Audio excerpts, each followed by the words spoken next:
시청자 여러분 안녕하십니까? 조부경 앵커입니다. 오늘은 21대 국회의원이시며 지금은 비영리 민간단체 김북동의 희망에서 활동하시는 윤미향 전 의원님을 모시고 최근 현안에 대한 의견 들어보려고 합니다. 의원님 안녕하세요. 네, 안녕하세요. 윤미향입니다. 반갑습니다. 반갑습니다. 의원님 이전 인터뷰에서 2021년 1월 8일 서울중앙지법은 일본군 위안부 동원은 일본 제국에 의해서 계획적이고 조직적으로 광범위하게 자행된 반인도적 범죄 행위이며 국제강행 규범을 위반한 것으로 판단했다고 설명해 주셨는데요. 이런 법원의 판결에도 불구하고 몇몇 정부 고위 인사들이 최근 위안부의 강제 동원에 대한 답변을 회피하고 있는 이유가 무엇이라고 생각하세요? 네, 그동안 사실 일본군 위안부 피해자들이 한국 법원에 낸 소송에서 두 번의 배상 판결이 있었어요. 지난번 인터뷰한 이후에 또 한 번 판결이 있었는데요. 그 중에 하나가 지금 말씀하신 대로 2021년 1월 8일에 서울중앙지방법원 그 제34 민사부가 일본의 국가 면제를 배제하고 일본 정부에게 피해자들에게 배상해야 된다라는 판결을 선고를 했고요. 가까이에는 지난 2023년 11월 23일이에요. 아직 1년도 안 됐죠. 역시 서울고등법원 그 제33 민사부도 같은 취지로 일본군 위안부 피해자들의 청구를 전면적으로 받아들이는 판결을 했어요. 그러니까 즉 일본 정부는 배상해야 된다라는 거죠. 근데 이 두 판결에 대해서 일본이 항소를 하지 않았습니다. 상고도 하지 않았고. 그러니까 그 이야기는 뭐냐면은 이 판결 그대로 확정이 되었다라는 얘기죠. 아마 법을 아시는 분들은 그러니까 그 상황을 아실 거예요. 근데 그러니까 그 의미는 뭐냐면은 일본 정부가 피해자들에게 배상을 해야 하는 의무가 지금 존재하는 겁니다. 그러니까 이건 선택의 사안이 아니라는 거예요. 그런데 일본 정부가 이렇게 법원의 판결을 전혀 이행하지 않는 상태에서 윤석열 대통령도 그렇고 그 정부의 수하의 관계자들은 침묵으로 대응을 했어요. 아마 역대 이 일본군 위안부 문제가 제기된 이후에 위안부라는 용어 자체를 한 번도 안 한 대통령이 되지 않을까 하는 생각을 하게 되는데요. 마치 무슨 마술에 걸린 듯이, 그러니까 대통령이 그렇고 그 정부 외교부 당국자들도 그렇고 이 고위 인사들이 일제히 위안부 문제에 대해서 굉장히 황당한 태도들 혹은 침묵하는 태도들, 이런 태도를 드러내고 있는데요. 그 대표적인 게 아마 지난 3월 11일에 국가인권위원회 회의에서 국가인권위원회 위원장, 그러니까 위원장이 지도하는 그 회의에서 김용원 국가인권위원회 상임위원이 어떻게 이야기를 하냐면은 일본이라는 나라가 우리에게 필요하다. 그런데 이렇게 반일 감정을 자극하고 일본군 성노예제 문제를 다 알고 있는데 자꾸 꺼내서 우리가 얻고자 하는 게 무엇이냐라고 주장을 해요. 또 다 아시겠지만 이진수 그 문광위원장 그 청문회에서도 위안부는 논쟁적 사안이다라고 하면서 답변을 피하죠. 그러니까 이걸 보면 야, 이 사람들이 정말 우리 국민을 위해서 대한민국 정부의 관리자들이 맞나? 라고 하는 의심을 버릴 수가 없는 겁니다. 오히려 일본 정부를 위해서 일할 사람을 윤석열 대통령은 세웠구나 하는 의심을 갖게 될 수밖에 없잖아요. 결국 저는 이 모든 것이 윤석열 정부의 대일 굴종 외교의 책임이 있다라고 봅니다. 그 굴종 외교의 원인은 저는 미국의 한미일 군사동맹 체제 강화를 위해서 한일 관계가 개선돼야 된다라는 그 목적에 따라서 국익이든 또 국민의 인권이든 모두 무시하고 오히려 그 한일 관계 개선이라는 것은 일종의 명목상이고 실제로는 자신들의 이익에만 관심을 둔 채 헌법상 정부가 해야 할 그런 외교적 보호권을 위반하고 있는 것이다. 그리고 그 피해자들의 당연히 대한민국 국민으로서 대한민국 정부가 권리를 보장하고 또 보호해야 할 행복 추구권도 위반하고 있는 것이다. 라고 저는 생각을 하게 됩니다. 그러니까 정말로 임명권자가 엉망진창이면 그 밑에 아니 좀 일부라도 조금 달라야 하는데 윤석열 정부는 모두가 다 엉망진창. 위안부는 일본군에 의해서 강제로 성노예 피해를 입었다. 또 혹은 유엔에서 이미 일본군 위안부 문제는 군 성노예 문제로 국제법상 인도에 반하는 범죄는 이미 인정되었다. 일본 정부에게 사죄와 배상도 권고했다. 이건 이미 공식화된 그런 답변이에요. 공식화된 국제사회가 인정한 기준이기도 하고요. 그런데 이런 공식화된 답변조차 하지 못하고 그 대통령으로부터 모든 그 관리자가 아주 나란히 바보가 되어 가는지, 왜 그 길을 선택해서 역사의 길이 부끄럽고 치욕스러운 이름을 남기려 하는 건지 정말 그들에게 거꾸로 묻고 싶은 그런 생각을 갖게 하는데요. 저는 요즘 또 한편 제기되고 있는 반일 종족주의라는 거 아마 기억하실 겁니다. 그 반일 종족주의 책을 쓴 이영훈이 이런 말을 했어요. 오로지 역사의 잣대를 자유와 이기심으로 발전한다. 라고 얘기를 했거든요. 저는 지금 현재 윤석열 정부의 고위 관리자들의 이런 태도, 이런 인식에는, 이런 침묵에는 이와 같이 역사를 오로지 자유와 이기심을 잣대로 토대로 해서 인식하고 평가하는 게 아닌가. 또 시장 경제적 측면에서 역사를 계산하는 자들이 아닌가. 그런 생각이 듭니다. 네, 그러면 지금 이제 일본은 또 미국, 독일, 이탈리아 등 전 세계에서 소녀상이 지금 설치될 때마다 조직적으로 방해하고 압력을 가하고 있습니다. 이미 역사학적으로 일본군의 전쟁 성범죄는 다 알려진 사실인데 이렇게 지속적으로 인정하지 않고 반대하고 있는 근본적인 이유가 뭐라고 생각하십니까? 저는 일본이 다시 전쟁을 할 수 있는 나라가 되기 위해서 지금 취하고 있는 여러 가지 그런 일본 정부의 정책 그리고 예산 수립 등등과 맥을 같이 하고 있다고 평가를 하고 있습니다. 아시겠지만 2차 세계대전 후에 일본의 침략 전쟁에 대한 최소한의 조치로 그 당시에 미 점령군이었던 그 사령관 메가더, 그 메가더의 지시에 의해서 작성된 것이 일본 헌법 구조였어요. 아마 이 헌법 구조에 대해서도 많은 분들이 알고 계실 거예요. 그런데 그러니까 전후의 패전 이후에 지속적으로 일본 정부는 이 헌법 구조를 개헌하기 위해서 노력을 해왔어요. 그러니까 이 헌법 구조가 뭐 다른 나라의 헌법인데 왜 우리가 관심을 갖고 있는가라고 문제 제기를 하실 분들이 있겠지만 사실은 그렇지 않습니다. 왜냐하면 2차 세계대전 이후에 전범국 일본에 대해서 최소한의 조치로 시행했던 것이 바로 이 헌법 구조였거든요. 그러니까 이 구조 내용 속에는 군대를 보유하는 것을 금지하고 있고요. 또 전쟁과 무력 행사를 영구히 포기한다라는 내용이 되어 있어요. 그리고 또 하나, 일본 국가의 교정권을 부인한다. 그러니까 교정권을 금하는 내용이 담고 있는 거예요. 그래서 이 헌법 구조를 평화헌법이라고 불리고 있는 그런 상황인데요.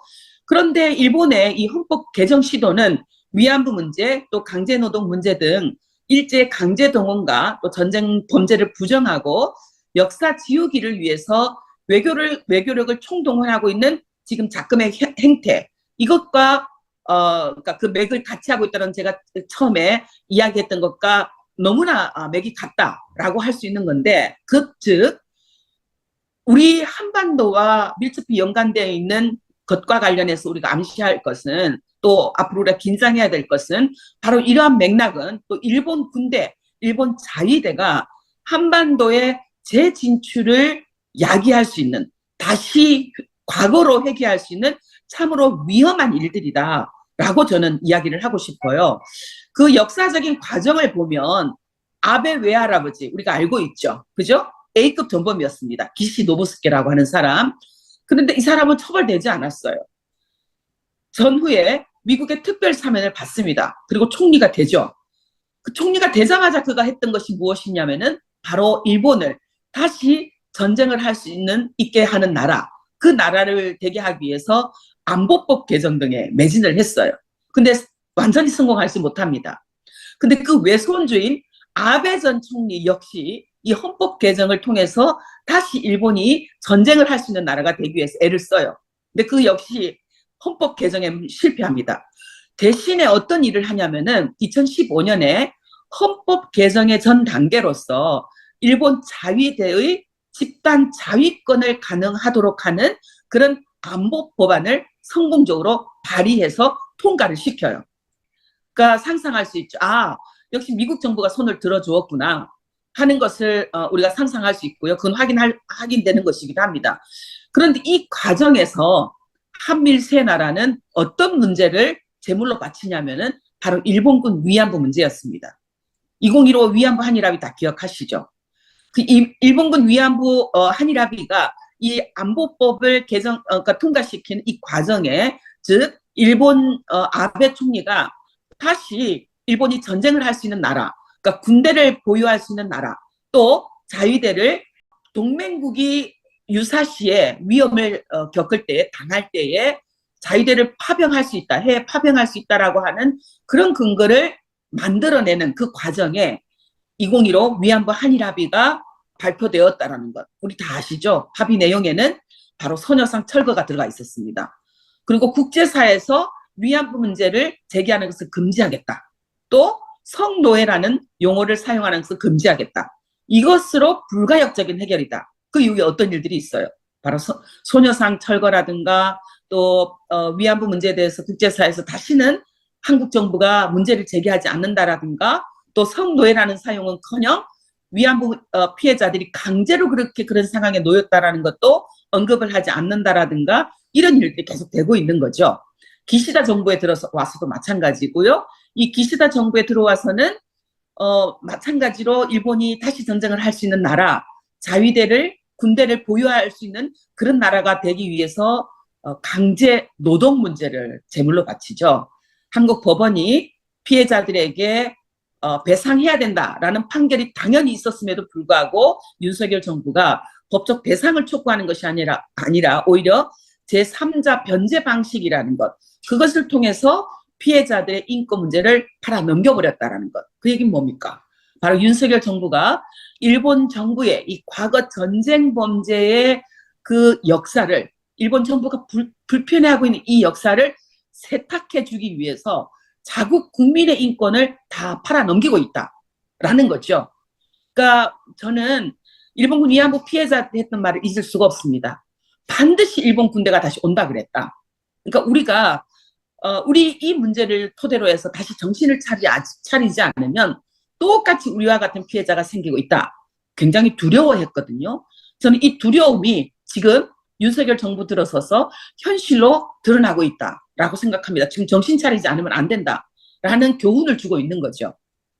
참, 이 위안부 문제는 우리 역사의 아픈 부분인 것 같은데요.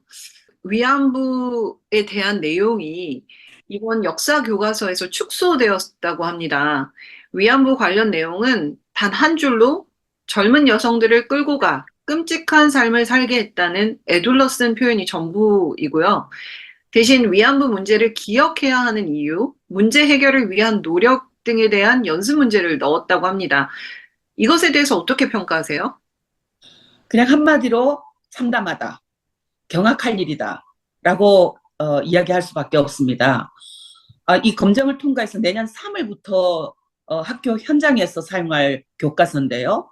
그 교과서가 한국교육과정평가원회에서 공개를 된 거예요.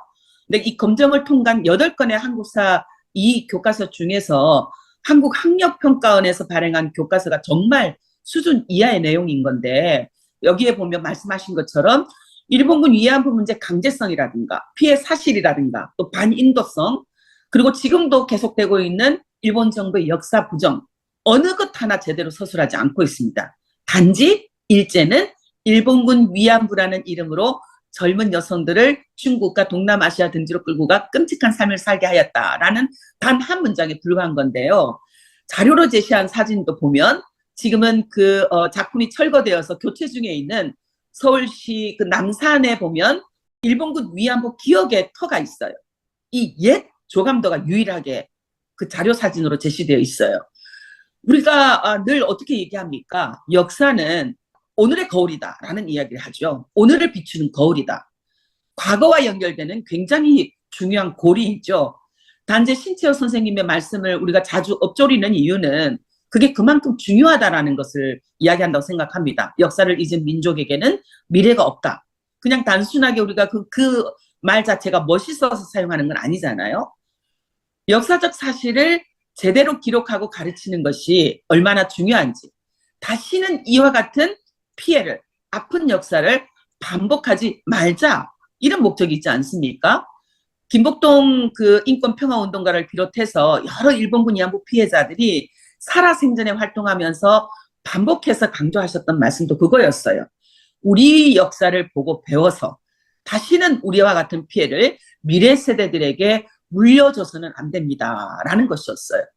그런데 이 검정 통과된 과정에 대해서도 사실은 철저히 진상조사를 해야 되지만 이 책이 왜 이런 방식으로 기술되었고 또 그것을 검정 통과했는지 철저하게 밝혀야 된다고 생각을 하고요.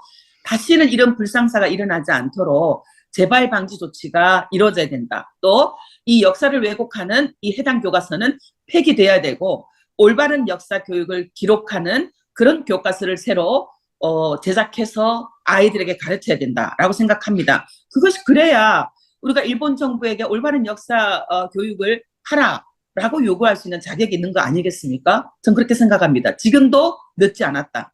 지금 바로 그 준비를 해야 된다라고 생각합니다. 네, 의원님께서 말씀해주신 그 역사에 대한 중요성, 네, 역사 교육에 대한 중요성은 저도 정말 공감하고요. 지금 독일과 유럽 사회 같은 경우에는 나치 범죄 해결을 위해서 여러 법을 만들어 왔고 피해자 보호를 위해서 끊임없이 노력했습니다. 비록 21대 국회에서 의원님이 노력하셨음에도 그런 법안이 현실화되지는 못했지만 22대 국회에서는 일본군 전쟁 성범죄 관련해서 이런 법안들이 통과되는 것이 꼭 필요하다고 생각하는데 이것에 대해서 의원님은 어떻게 생각하세요?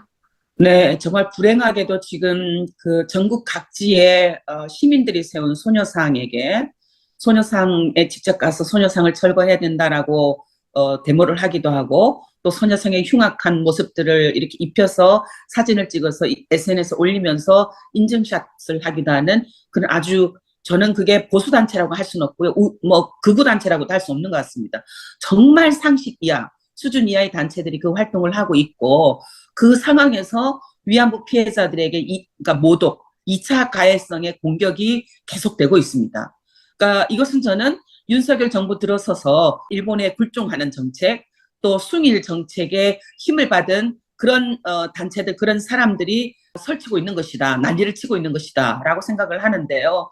이러한 것을 막기 위해서 우리가 무엇을 해야 되느냐? 피해자들의 2차 가해를 막기 위해서 우리가 어떻게 해야 되느냐? 특히 피해자들의 인권을 보호하기 위해서 이건 국제사회도 이런 피해자들은 정부의 정책에 의해서 보호돼야 된다라는 것을 이미 1990년대 초 유엔에서 계속 문제를 제기해 왔어요. 그것을 결의를 하기도 하고 또 보고서에 넣어서 그것을 만장일치로 채택하기도 하는 그런 일들을 해왔는데 막상 가장 많은 피해자를 갖고 있는 대한민국에서 그런 피해자를 보호하기 위한 법이 없다? 이건 좀 부끄러운 일이라고 생각을 합니다.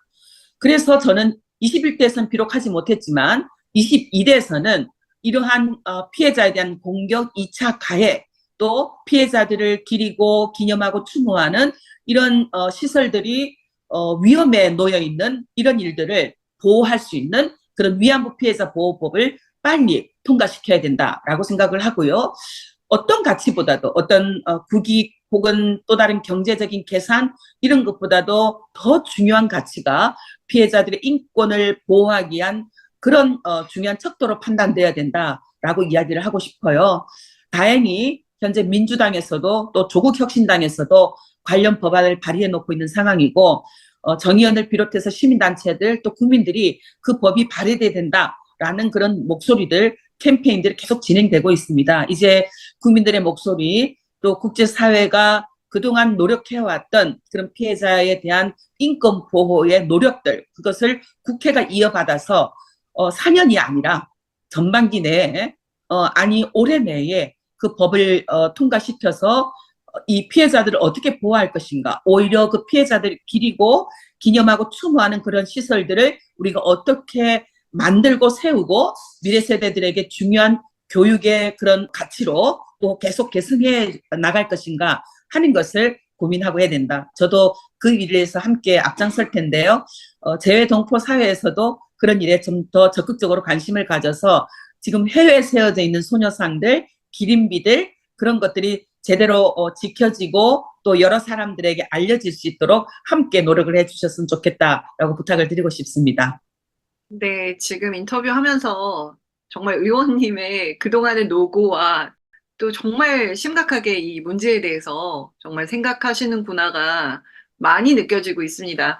화제를 바꿔서 지난 의정 활동 중에서 가장 기억에 남는 순간이 있었다면 언제일까요?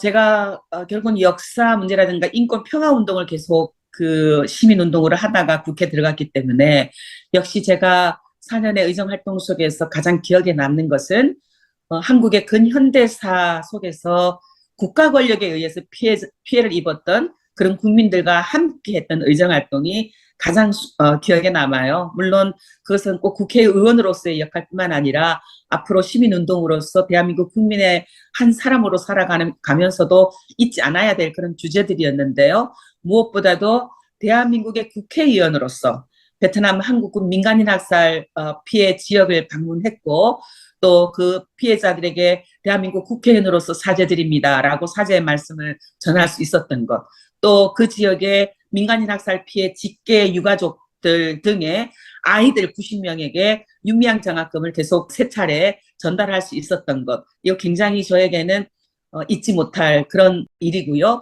그 이후에 사실은 또 약속을 지키기 위해서 베트남 한국군 민간인 학살과 또 한국군 성폭력 피해의 진실 규명, 그리고 피해자들의 명예 회복을 위해서 법안을 발의했던 것, 그것도 저에게는 참 의미 있었다라고 평가할 수 있을 것 같아요.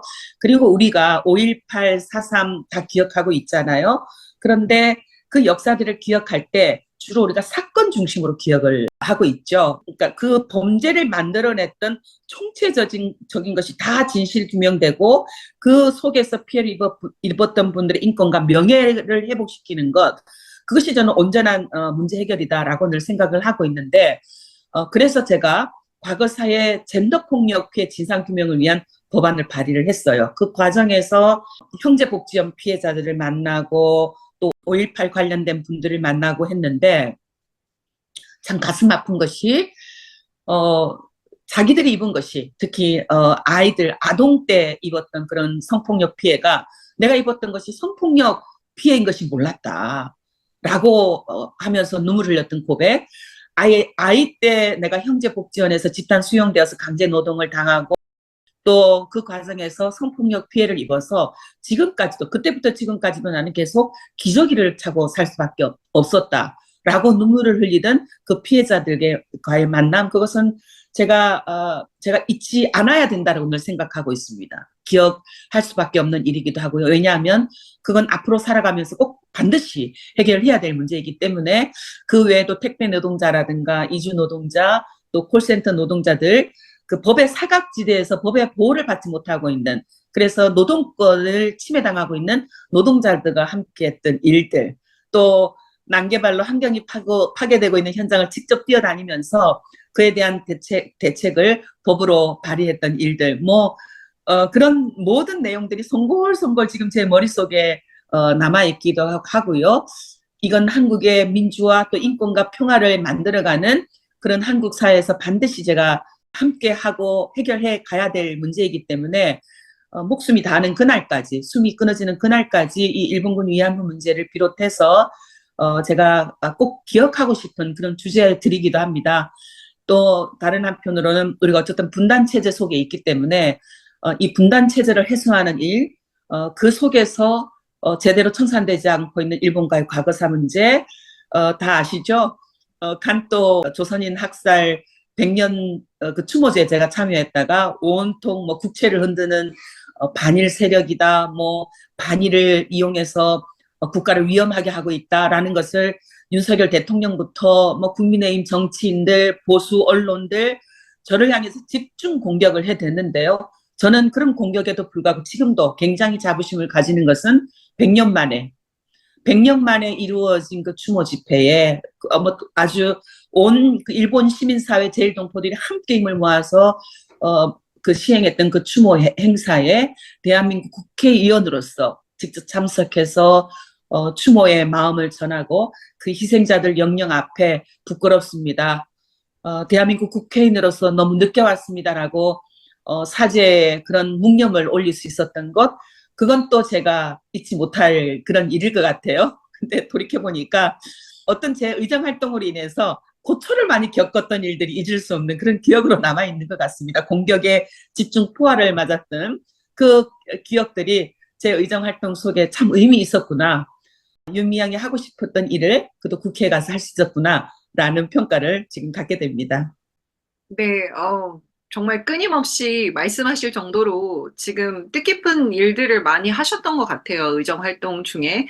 그리고 인상적이었던 부분은 또 그거를 끝까지 잊지 않고 노력하시겠다고 문제 해결을 위해서 또 돕기 위해서 이렇게 말씀해 주셔서 참 앞으로 많은 기대가 되고 있습니다. 제가 이제 위원님 인터뷰를 하게 돼서 유명 TV도 좀 찾아봤어요. 네. 네, 대단하신 것 같아요. 그래서 이제 앞으로 의원님 활동 계획에 대해서 한번 설명 부탁드립니다. 네. 제가 지난 8월 6일 그 김복동 희망 임시총회에서 김복동 희망 공동대표로 다시 선출이 됐어요. 그러니까 제가 국회의원이 되기 전에 김복동 희망의 공동대표도 맡고 있었는데 국회의원을 하기 위해서 다 사임을 한 상태였고요. 그런데 그 다시 시민운동으로 돌아와서 제가 지금 말씀드린 것처럼 국회에서 했던 여러 가지 의정활동도 또 시민의 한 사람으로서 계속 실천해 가야겠다라고 계획을 하고 지금 전국 각지로 뛰어다니고 있습니다만은 역시 제가 지난 30년 동안 함께 왔던 그런 활동 속에서 큰 빚을 갖고 있는 분이 바로 김복동이라는 분이세요. 지난 4년 동안 굉장히 힘들 때 사실은 그분이 저에게 주셨던 메시지, 그 메시지가 다시 용기가 되어서 그래 윤미향 살아나자, 윤미향 버티자, 윤미향 이겨내자. 할머니들과 함께 약속했던 그 약속 실천하기 위해서 포기하지 말자라는 다짐을 사실 할 수 있었거든요. 그래서 김복동 희망 공동대표로 제가 다시 되어서 또 그렇게 선출해 주신 분들에게 굉장히 감사한 마음을 갖고 있기도 합니다. 김복동의 희망의 활동의 하나로 지금 추진하고 있는 것이 뭐냐면은 김복동 평화센터를 세우는 겁니다. 사실은 제가 미국에 2019년에 미국의 그 여러 대학을 순회를 했던 적이 있었어요. 예일 대학, 또 프린스턴 대학, 조지 워싱턴 대학 등등 이렇게 순회를 하면서 그 위안부 문제를 이렇게 전시도 하고 또 김복동 영화를 상영했던 적이 있는데 그때 미국 대학생들로부터 받았던 질문이 저에게 굉장히 부끄러웠던 질문이 뭐였냐면은 세계 각지를 가면 유태인들이 나치에 의해서 피해를 입었던 그런 역사는 기념관으로 뭐 비로 또 디딤돌, 걸림돌 다양한 형태로 미래 세대들에게 지금을 사는 사람들에게 교육하고 그리고 기억하게 하고 있다. 뭐 뿐만 아니라 영화도 한두 가지가 아니어서 시민들이 여러 그 영화 중에 선택할 수가 있다. 그런데 왜 이렇게 끔찍한 피해를 아시아 여성들이 겪었는데도 불구하고 그런 박물관이 미국 사회에 없느냐? 왜 유럽에는 없느냐? 왜 한국에는 그 민간이 세운 그 작은 박물관 하나밖에 없느냐라는 질문이었어요.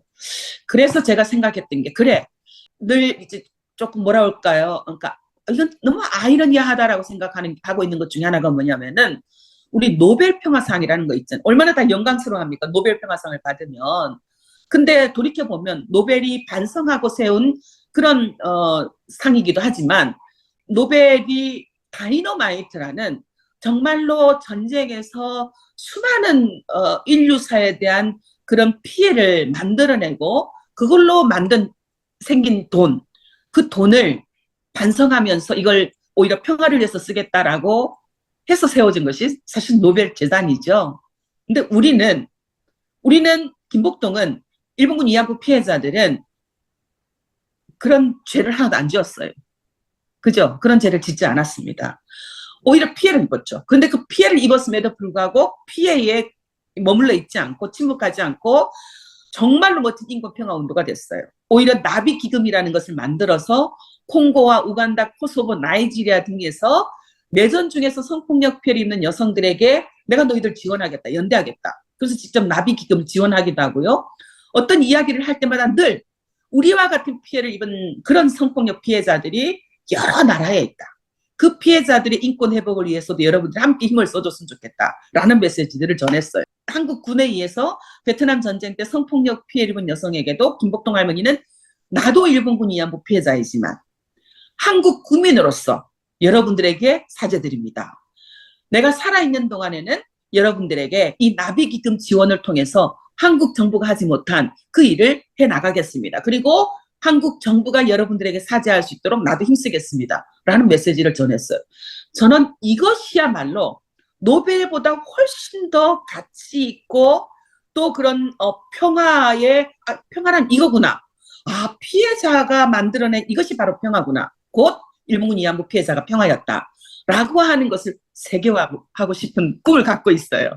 이 꿈을 저는 꼭 이루고 싶습니다. 이 꿈을 이루기 위해서는 저는 세계 각지에서 활동하고 있는 우리 동포사회가 협력할 수 있다면 가능하다고 생각해요. 그래서 김복동 평화센터를 세우는 일을 하고 있는데요. 이 평화센터는 거창한 건물이 있어서 되는 일이 아니고 우리 집 들어가는 대문의 입구에 우리 문패, 보통 한국식으로 하면 문패 있죠. 미국이나 캐나다나 해외는 그 번지가 있잖아요. 몇 번지, 우리 집 몇 번지가 써 있죠. 그 밑에 자그마하게 우리 집은 김복동이라는 일본군 위안부 피해자의 역사를 기억하고 그분이 만들고자 했던 평화를 이루어가는 가족입니다. 라는 작은 문패를 하나 넣어도 그 밑에 소녀상이 새겨져 있는 작은 스티커라든 뭔가 그런 상징물이 표현된 그런 것이 들어가 있는 것. 그것도 김복동 평화센터라. 저는 그렇게 생각합니다. 첫 번째 지금 11월 4일에는 수원 근처에 한신대학교가 있어요. 제 모교입니다. 제가 목사가 되기 위해서 신학을 하면서 그 학교에서 공부를 했는데요. 한신대학교에서 허가를 해서 그곳에 첫 번째 김복동 평화센터 김복동의 나비길이 문을 열어요. 11월 4일. 11월 16일이 정대협이 발족한 지 36년이 되는 날이기도 하고 또 11월 3일이 한국에는 청년의 날이기도 해요. 학생의 날. 그래서 김복동 할머니가 일본군 위안부 피해자들이 이 땅의 청년들에게 남겨줄 선물, 그건 평화다라는 어떤 그런 이미지를 내세워서 11월 4일 김복동 평화센터를 세우거든요. 저는 이것이 시발점이 되어서 여러 대학에 그리고 우리 집에, 우리의 회사에, 우리 가게에, 내 커피숍에 그렇게 작은 한 벽면이라도 우리 이 가게는 14살의 일본군 위안부 피해자가 돼서 22살에 해방되어 돌아왔지만 92년부터 인권 평화 운동가로 적극적으로 희망의 날개짓을 했다. 평화의 날개짓을 했다. 라는 것을 함께 기억할 수 있도록 김복동 평화센터 건립의 주체자가 되어주셨으면 좋겠다라는 부탁을 하나 드리고 싶고요. 다른 하나는 지금 여전히 일본 정부가 소녀상 철거를 위해서 어마어마한 외교를 집중하고 있습니다. 그 속에 지금 베를린 미테구에 2020년도에 그 독일에서 활동하고 있는 코리아 협의회가 세운 소녀상 아리가 있어요. 근데 그것이 지금 위험에 처해 있습니다. 9월 28일까지 지금 철거해야 된다라고 미테구청이 통보를 한 상태고요. 거기에 일본 정부가 로비를 했다는 압력을 넣었다는 거 이미 다 만천하에 드러났어요. 그리고 그 코리아 협의회가 아예 활동을 하기에 하는 것에 어려움을 당하도록 뭐 예산을 차단시킨다라든가 그것을 방해한다라든가 하는 활동도 비열한 활동도 계속 일본 정부가 하고 있죠. 반면에 지금 우리 정부의 외교는 그 문제에 있어서는 무정부 상태입니다. 그래서 저는 이것도 우리 국제 시민사회가 함께 힘을 연대해서 우리가 그 소녀상 아리를 지키는 그런 든든한 국제 지킴이가 되자라는 캠페인을 지금 김복동 희망과 함께 열심히 하고 있는데 세계 각지에서 뭐 충분히 제가 설명을 했습니다마는 세계 각지에서 우리 지역에 똑같이 오히려 일본 정부가 그렇게 소녀상을 철거하려고 하면 할수록 우리 지역의 소녀상을 더 세울 것이다. 그건 용수철처럼 더 폭발해서 인권과 평화를 요구하는 우리들의 목소리는 멈출 수 없을 것이다. 역사는 지워지지 않는다. 라는 목소리를 계속 우리가 사는 지역에서, 우리가 사는 회사에서, 또 우리 가족 안에서, 우리 교회에서, 우리 학교에서 함께 해나갈 수 있었으면 좋겠다라는 부탁도 하고 싶어요. 그래서 제가 늘 자주 쓰는 말입니다. 연대가 희망이다. 라는 그 말씀을 세계인들과 함께 하고 싶고요. 우리 김복동 할머니가 죽음 앞에서 하셨던 말씀. 나는 희망을 잡고 산다. 희망을 잃어버리지 말자. 나를 따라. 라고 하셨던 그 말씀. 그 할머니가 말씀하셨던 잡고 사는 희망은 그 희망은 바로 할머니가 돌아가셔도 내가 죽더라도 이 내가 원했던 세상을 만드는 것은 이 사람들이 할 것이다. 라고 믿고 눈을 감으셨던 그 뜻을, 그 희망이 되는 것, 그걸 우리가 함께 해주셨으면 좋겠다. 그러니까 여러분이 희망이다. 김복동이 희망이었다. 라는 것을 함께 확인시켜 나갔으면 좋겠습니다. 그 일을 저는 앞으로 꾸준히 포기하지 않고, 김복동 할머니가 마지막 눈을 감으실 때까지 그러셨던 것처럼 저도 마지막 생의 그 순간까지도 그 피해자의 뜻이 고귀하게 열매 맺을 수 있도록 그렇게 해나가고 싶습니다. 네, 의원님 그 아름다운 꿈을 꼭 이루시기를 응원하겠습니다. 오늘, 감사합니다. 오늘 인터뷰 응해 주셔서 감사합니다. 고맙습니다. 화이팅입니다. 오늘 윤미향 전 의원과 함께 위안부 문제와 그에 대한 역사적, 사회적 책임에 대해 이야기를 나눠보았습니다. 일본군 전쟁 성범죄의 진실을 세계가 인정하는 가운데 우리 사회가 이를 어떻게 기억하고 해결해 나갈 것인가에 대한 논의는 여전히 중요한 과제로 남아 있습니다. 오늘의 인터뷰를 통해 다시 한번 그 중요성을 되새길 수 있기를 바랍니다. 시청해 주셔서 고맙습니다.